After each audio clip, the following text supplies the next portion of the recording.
The title of our message is Grace in the Word, or in Tagalog, Habag mula sa salita ng Diyos. So yung binasa natin kanina sa scripture natin, John 15:7, kung nananatili kayo sa akin at nananatili sa inyo ang aking mga salita, tingin nyo ang anumang nais ninyo at matutupad iyon para sa inyo. Malinaw po ba? Amen. Sinasabi sa inyo ng Panginoon na if you remain in His Word, then you will receive His blessing. Yun lang yung pinaka-ibig sabihin ng message na yan. But, paano natin marireceive itong pagpapala na ito? Ano ba yung kondisyon ng Panginoon for us to receive all of His blessing? As you all know, lahat po kayo nandito, nasaan po si Jesus? Nasa puso. Kung tinanggap na po natin si Jesus sa ating puso, tayo ay nakiisa na kay Kristo.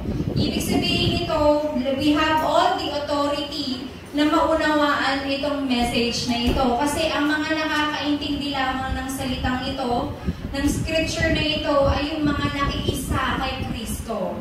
Amen? So kung kayo, ikaw, tinanggap mo na si Kristo sa buhay mo, then alam ko po, naniniwala ako na nauunawaan mo kung saan nagmumula itong pagpapala mula sa salita.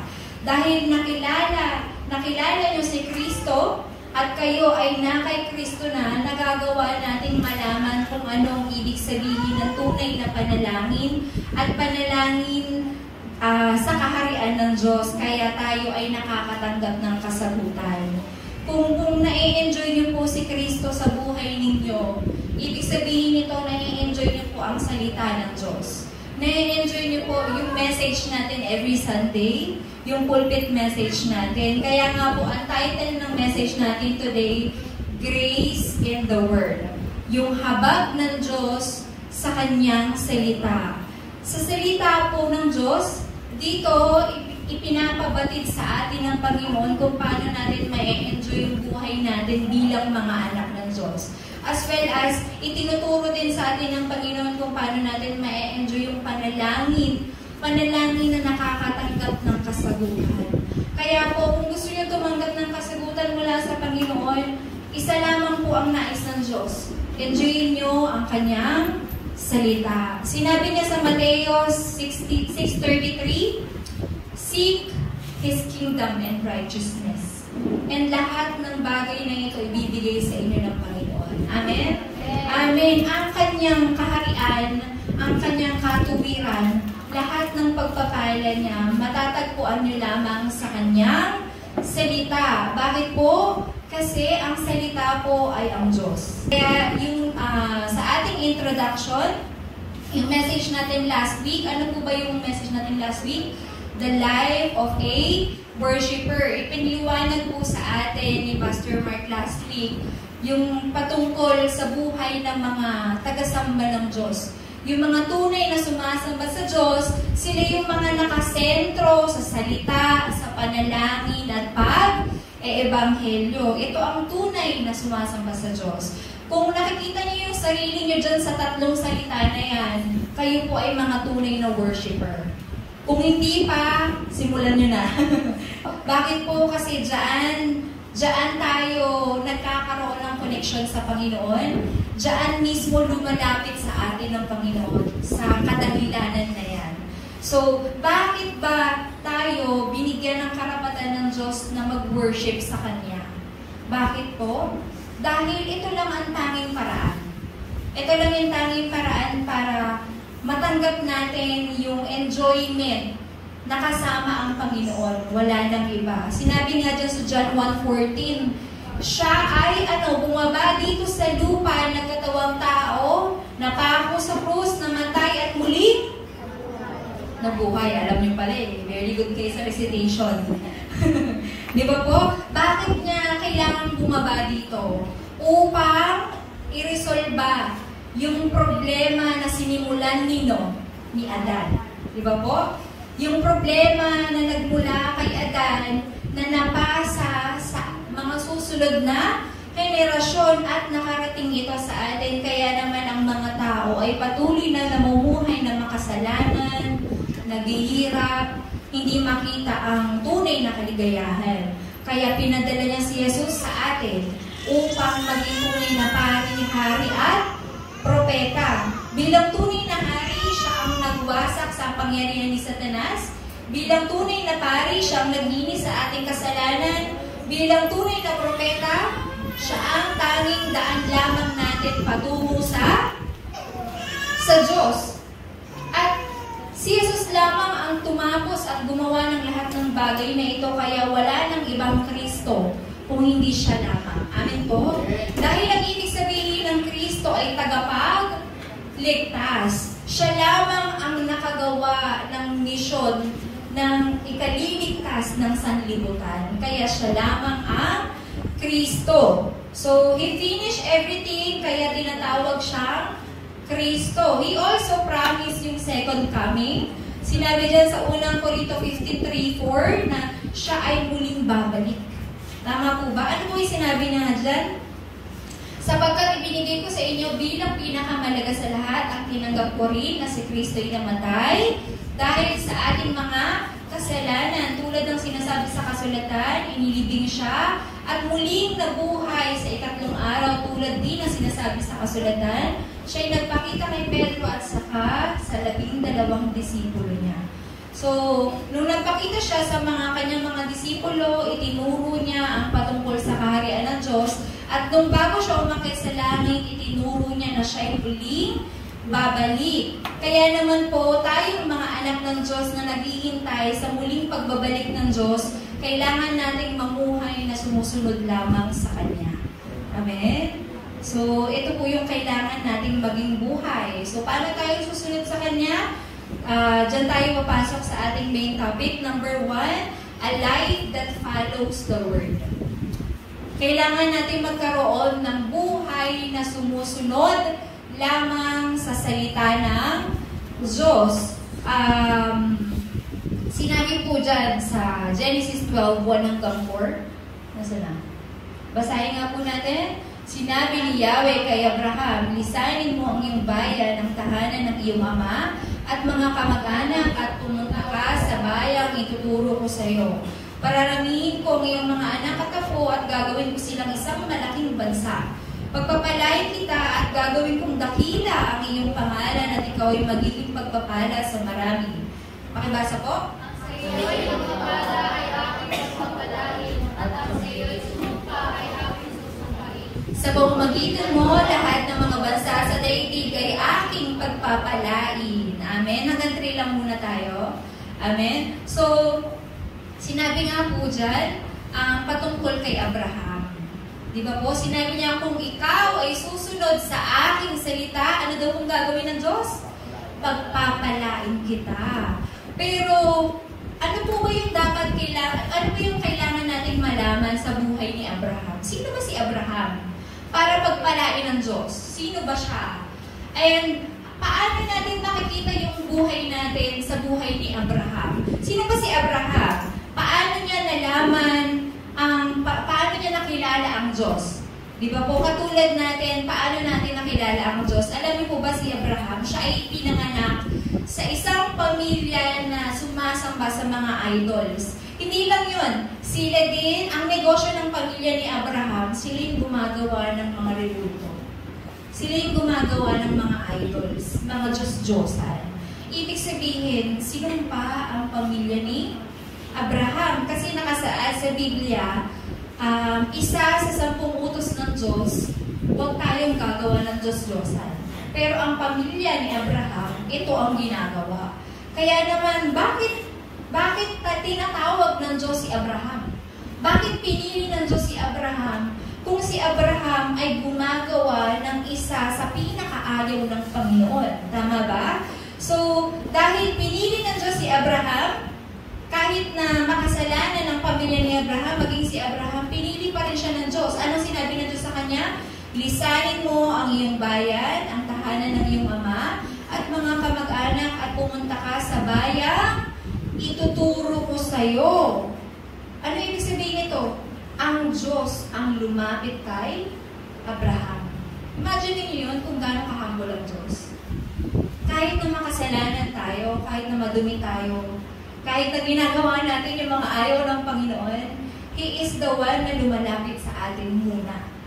Tama ba? Ganon, binababa ng Diyos ang sarili niya for us na makilala pa natin siya. For us na ma-receive natin ang pagpapala niya. Ang Diyos ang laging naghahanap sa atin at binibigay niya sa atin itong tinatawag na covenantal blessing. Ano po itong covenantal blessing? Ayan po. Pararamihin ko yung mga anak at apo. Ibig sabihin ng covenantal, pangako. Sa tingin niyo po ba natupad po ba ito? Yung pangako niya? Yes. Kasi hanggang ngayon kilala natin si Abraham. Tama po ba?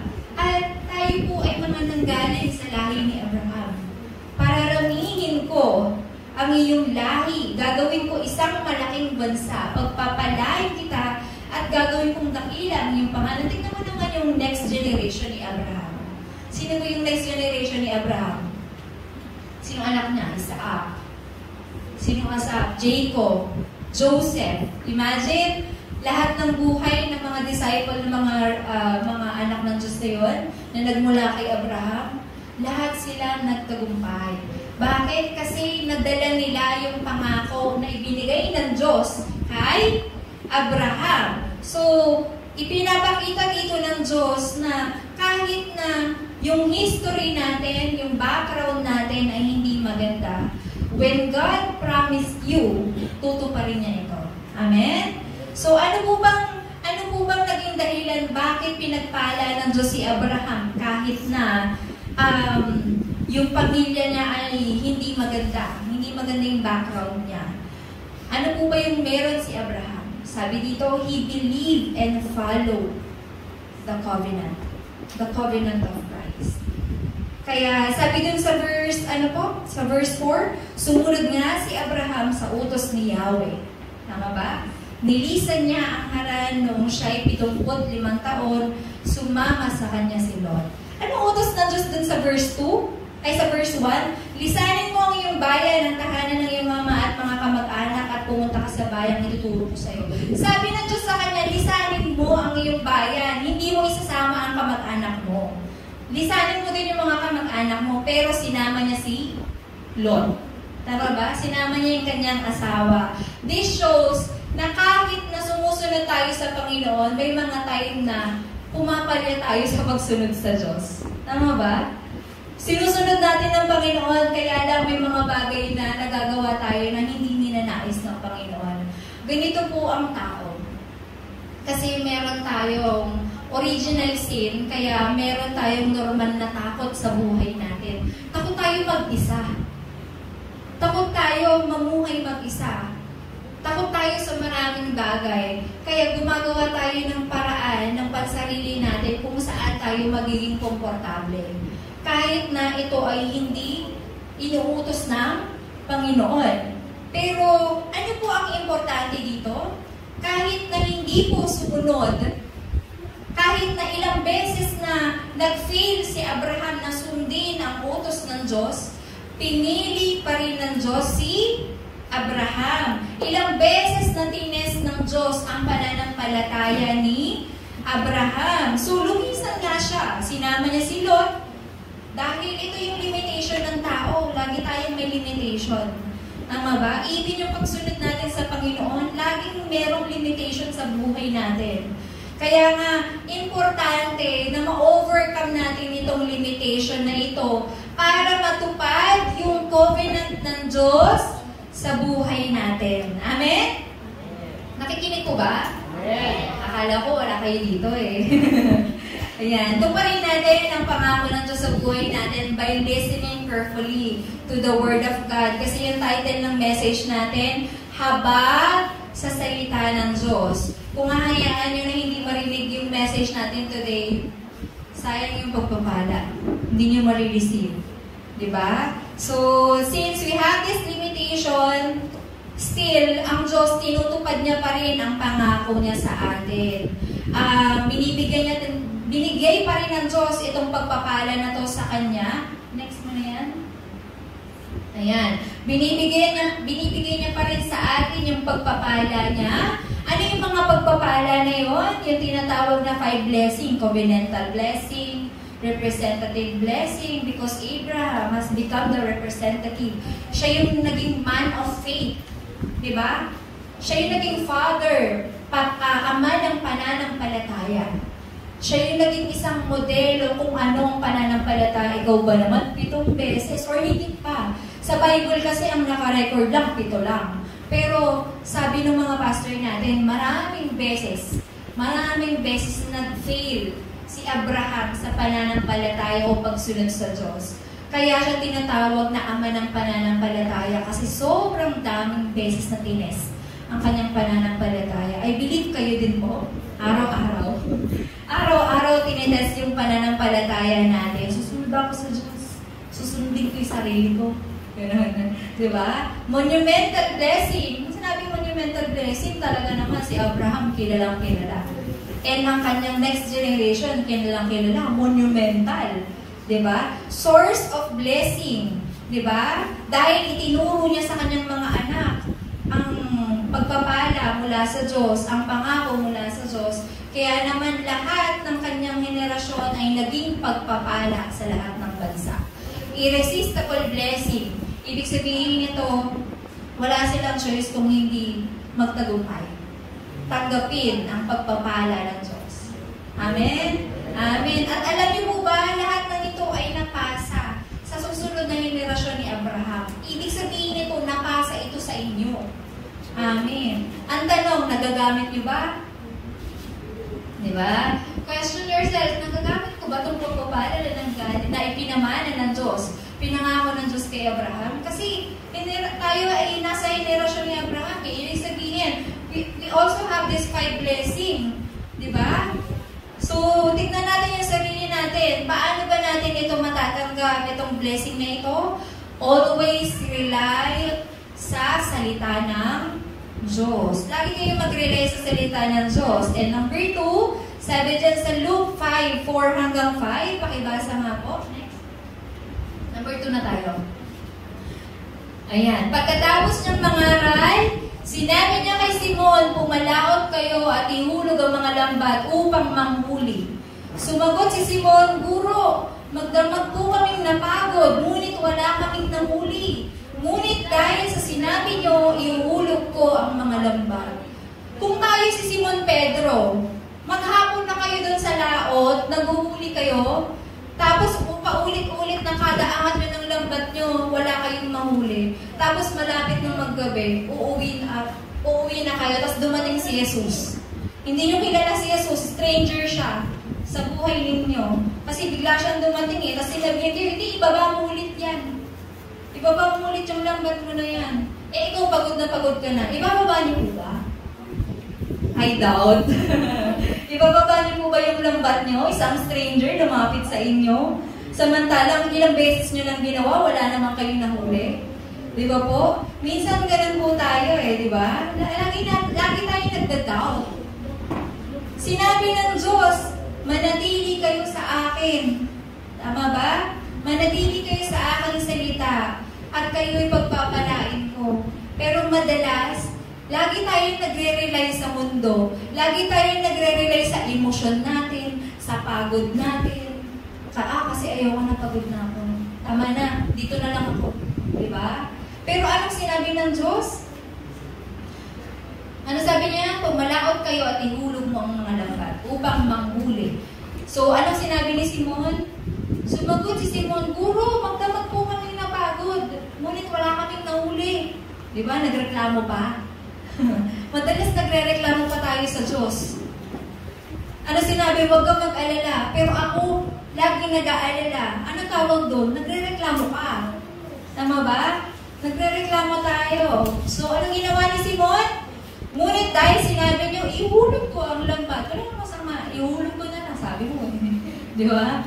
May sense of katamaron pa yun. Hulog ka na, may sense of doubt pa yun. So, sumunod siya. Sabi sa verse 6, ganun nga ang ginawa nila at nakahuli sila ng maraming isda. Kaya't halos mapunit ang kanilang mga lambat. Amen? Ayaw niyo magpagpapalang ganito? Ayaw niyo po? Amen. Amen. Amen, di ba? Kapag sumusunod tayo, nag-focus tayo sa salita ng Diyos, sinabi ng Diyos, gawin mo to. At kapag ginawa natin ito ng may paniniwala, surely God will bless us. Katulad nito, halos mapunit daw yung kanilang lambat dahil sa sobrang dami nilang nahuli. Amen. So, Jesus is always speaking to us directly. Walang duda. Hindi niya sinabi na, ihulog mo yung lambat mo, baka meron tayong mahuli. Walang ganon. Lagi siyang nagsasalita ng directly, ihulog mo yung lambat mo. Tama ba? Ibig sabihin, kinocommand niya tayo, hindi siya nagko-command sa atin na hindi sigurado ang Diyos. Amen po ba? Amen. God is speaking to us directly dahil gusto niya tayong bigyan ng pananampalataya. It says in Romans 10:17, ang pananampalataya ay nagmumula sa pakikinig ng salita ng Diyos. Kaya nga po, nararapat po palagi na dapat makinig tayo ng salita ng Diyos. Kapag nagdududa ka, kapag nag-aalinlangan ka, kapag may problema ka, kapag malungkot ka, or even kahit masaya ka, just listen to the Word of God and God will speak to you directly. Amen? Amen. Just hear and obey the Word of God and God will give you the faith para mag-obey ka, sumunod ka sa Kanyang salita. Kasi ang salita ng Diyos ay naglilinis. Ang salita ng Diyos ay tapat. Ang salita ng Diyos ay tumutupad. Amen po? Amen. Ang salita ng Diyos ay nagbubunga. Sabi dyan sa John 15:1-3. Nasaan na tayo? Next. Sabi sa John 15:1-3, ako ang tunay na puno ng ubas, pakibasa po, at ang aking ama ang tagapag-alaga. Iniaalis niya ang bawat samang hindi nagbubunga, at kanya namang pinuputulan at nililinis ang bawat samang nagbubunga, upang magbunga pa ng lalo sa gana. Nalinis na kayo sa pamamagitan ng salitang sinabi ko sa inyo, amen? Hanggang 3, no? Asa na tayo? Balik. Ayan, tama yun. So, sinasabi lang sa atin dito ng Diyos na sa lahat ng ginagawa niya para sa atin ay para sa atin ikabubuti. Tama ba? Kapag may nabubulong sa atin, iniaalis niya. Kapag mayroong hindi maganda sa atin, iniaalis niya. Bakit po? Kahit na masasaktan tayo, pero kung yun ay makakasama sa'yo, kung ikaw ay nasisiyahan, pero alam ng Diyos na ito ay ikapapahamak mo, aalisin niya ito sa'yo kahit masaktan ka. Bakit po? Kasi ang itinuturo ng Diyos sa atin ay pananampalataya na nagbubunga, hindi nabubulok. Amen? Amen po ba? Kaya huwag yung hayaan na tayo mabulok. Tama ba? Tama po ba? Huwag yung hayaan. Lagi niyong diligan yung sarili niyo ng salita ng Diyos. Kasi sabi dyan, nalinis na kayo sa pamamagitan ng salitang sinabi ko sa inyo. So, ibig sabihin, the Word of God is cleansing us. Amen? Amen. Nagkakasala man tayo sa Diyos, pero once na nakakarinig tayo ng salita ng Diyos, tayo ay nililinis niya. Bakit niya tayo nililinis? Bakit niya tayo nililinis? To give us fruit. Para tayo ay magbunga. Meron bang sangang bulok ang magbubunga? Wala. Tama ba? So, ano itong bunga na to? Ano yung bunga na to? Pananampalataya. So, sa number 3, next mo. Sabi dyan, faith versus works. May question ako sa inyo. Anong dapat mauna? Pananampalataya o paggawa? Dito po sa side na to, pananampalataya o paggawa? Ano mauna? Pananampalataya. Pananampalataya. Yung iba, narinig ko, paggawa. Di ba? Saan ba nagmumula ang pananampalataya? Saan ba nagmumula ang pananampalataya? Ang pananampalataya ay nagmumula sa Diyos. Kaya lang, bakit yung iba sinasabi, naniniwala ako kay Kristo, pero paglabas ng simbahan, anong ginagawa? Parang walang Kristo sa katawan. Tama ba? Di ba po? Nasaan po doon ang pananampalataya? Di ba? Di ba puro paggawa lang yun? Kasi sinasabi mo, naniniwala ako kay Kristo. Pero yung ginagawa mo sa labas, walang bahid ng kahit anong patungkol kay Kristo. Di ba? So, kailangan niyo pong i-check yung sarili ninyo kung ano ba yung ginagawa ninyo. Paggawa na walang pananampalataya o paggawa lang o pananampalataya na may paggawa. Sabi dyan sa James 2:14, mga kapatid, anong pakinabang kung sabihin ng isang tao na siya'y may pananampalataya, ngunit hindi niya naman ito pinapatunayan sa gawa? Maliligtas ba siya sa ganoong uri ng pananampalataya? Puro kasabi-sabi. Naniniwala ako kay Kristo, pero paglabas, sige, walwal. Di ba? Tama po ba yun? Hindi nakikita sa gawa, hindi yung tunay na pananampalataya. So, 15, halimbawa, may isang kapatid na walang masuot at walang makain. Kung sasabihin niyo sa kanya, patnubayan ka na walang Diyos, magbihis ka at magpakabusog, ngunit hindi naman niyo siya binibigyan ng kanyang kailangan, anong silbi nun? Diba? Parang dito sa church, may sinabi, mayroon tayong member na mahina. Kailangan niya ng spiritual power. Pero tinititigan ng kaya mo yan. Kaya mo yan, yung ituwid. Bahala ka sa buhay mo. Diba? Anong silbi natin? Anong silbi ng pananampalataya natin bilang mga kapwa-membro o kapwa mga anak ng Diyos? Hindi natin tinutulungan yung ating kapwa-member na nangihina na kailangan ng lakas mula sa Diyos. Tama ba? So, you have to check yourself. Chine-check nyo ba ang inyong kapwa-members, ang ating mga co-church members, and also yung ating mga members sa labas? Kahit na hindi pa sila mga believers, kailangan nyo din silang i-check kasi hindi nyo alam, baka yan pala ay pinili ng Diyos. Diba? So, itong Book of James na to, isinulat po yan hindi para sa mga Kristiyano, hindi para sa mga unbelievers.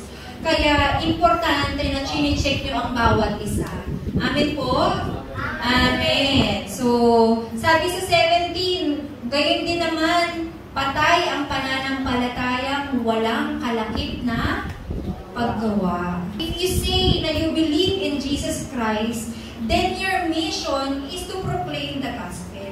To proclaim, i-proclaim mo yung faith na sinasabi mo na naniniwala ka kay Kristo. Kasi yun yung pananampalataya na may paggawa na sinasabi sa Biblia. Amen? Faith with Faith with action. Amen. Hindi mo pwedeng sabihin sa mga tao na may pananampalataya ako, pero paglabas mo, hindi mo naman ginagawa, hindi mo naman binabahagi ang salita ng Diyos. So, isang halimbawa na dyan ay si Pablo. Huwag na po tayong maingay para matapos tayo. So, next po natin, isang halimbawa dyan si Pablo. He was captured by the word.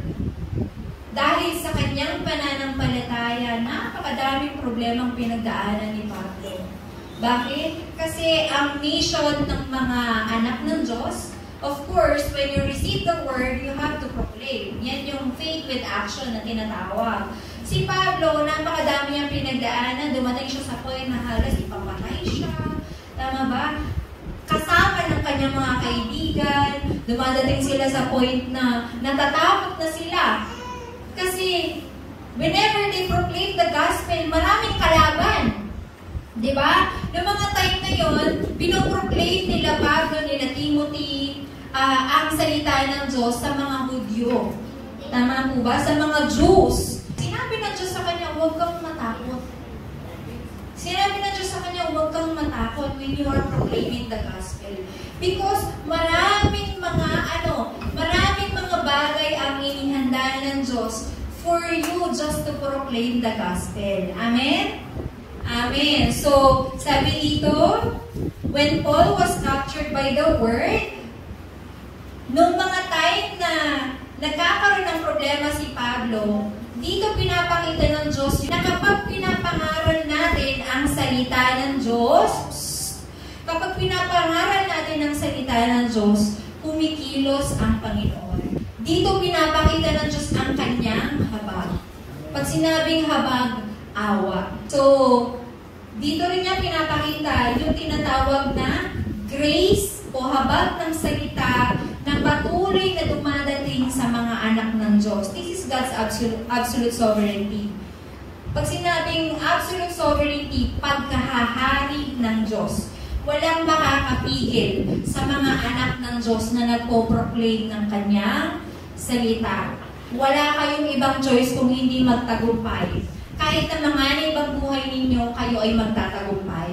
Kaya sinabi ng Diyos, huwag kang matakot, sinabi niya kay Pablo. At ganoon din, sinasabi niya sa inyo, huwag kayong matakot. Kasi kayo yung mga tinatawag na blessed people. Amen? Asa na yun? Kayo yung mga tinatawag na blessed people. Kasi when you are proclaiming the gospel, ibig sabihin nito, you are immersed by the word. Ibig sabihin, ni-research ko sa Google, yung ibig sabihin ng immerse in Tagalog, napakadami. Sumausaw, lumubog, ano pa? Tag dito? Yung tipong malunod, ganon. Ibig sabihin nito, kailangan nating magkaroon ng ganitong pagninilay-nilay, yung tipong nalulunod ka na sa salita ng Diyos. Wala ka din choice kung hindi makatanggap ng katuparan, ng salita, at kasagutan sa iyong panalangin. Sinabi dyan sa awit 1:1-3, mapalad ang taong hindi nakikinig sa payo ng masama, hindi sumusunod sa masama nilang halimbawa, ano pa? Hindi nakikisama sa mga kumukotya, hindi nakikisangkot sa gawaing masama. Second, sa halip, kasiyahan niyang sumunod sa kautusan ni Yahweh. Ibig sabihin ng kautusan, salita ng Diyos. Binubuli-buli niya ito sa araw at gabi, enjoying meditation. Katulad na punong kahoy sa tabi ng isang batisan, laging sariwa ang dahon at namumunga sa takdang panahon. Laging nagbe-bear ng fruit, nagbubunga. Ano man ang kanyang gawin, siya'y nagtatagumpay. Bakit po namumunga yung isang puno o punong kahoy sa tabing batisan? Lagi itong mini-mention ni Pastor Marvin, naalala ko. Bakit po? Kasi naturally, nag-flow na yung water sa kanya.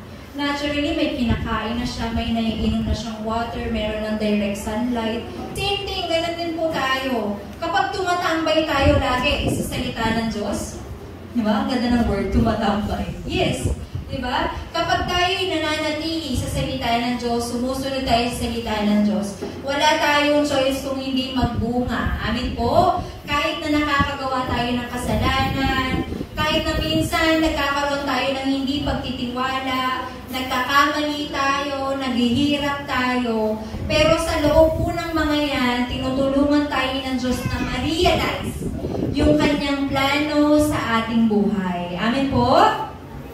Amen. Tinutulungan niya tayo na ma-realize yung kanyang plano sa pamamagitan ni Jesu Cristo. Amen. So, for our conclusion, yes, patingin ang mga overjoyed face. Amen. For our conclusion, kapag na-receive niyo po, makinig na mabuti, conclusion na, kapag na-receive niyo ang salita, magagamit niyo siya sa buhay ninyo. That is editing the word. Ina-apply niyo siya sa buhay ninyo. Kapag na-receive niyo yung salita ng Diyos, that is editing the word. And kapag napanghawakan niyo yung salita, nilalagay niyo ito sa panalangin. That is designing the word. Ibig sabihin nito, kapag pinangawakan yung salita, nilagay niyo sa panalangin, nakakatanggap kayo ng kasagutan. Sa oras na yon, madali na sa atin na sundin ang salita ng Diyos. Mas napapadali na sa atin na sundin kung ano ang nais sa atin ng Diyos. Kaya dapat magkaroon kayo palagi ng enjoyment sa salita ng Diyos so that you will receive the power, ano to? power and blessing of the heavenly throne. And number 2, sabay-sabay natin basahin. Number 2, let us rely on the words given and enjoy the blessing of 3, deep concentration. Ano po yung 3 concentration?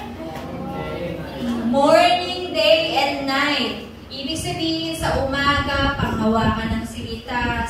During the day, confirm the word. At night, have thanksgiving and magkaroon ulit ng meditation. Amen? And sa oras na yon, tatanggap tayo ng tinatawag na panalangin na na-enjoy ang power and blessing ng trono ng Diyos. Amen po? And also, nakaka-receive tayo ng kasagutan ng ating identity and authority. Amen? So, number 3, let us enjoy the blessing of continued fulfillment of the word and answer to prayers. Sabi dito sa John 15:7, balik na tayo sa unahan. Enjoyin niyo daw po ang pagpapala at katuparan ng salita ng Diyos. So, pag-ulay-ulayan niyo po ito, pakibasa po.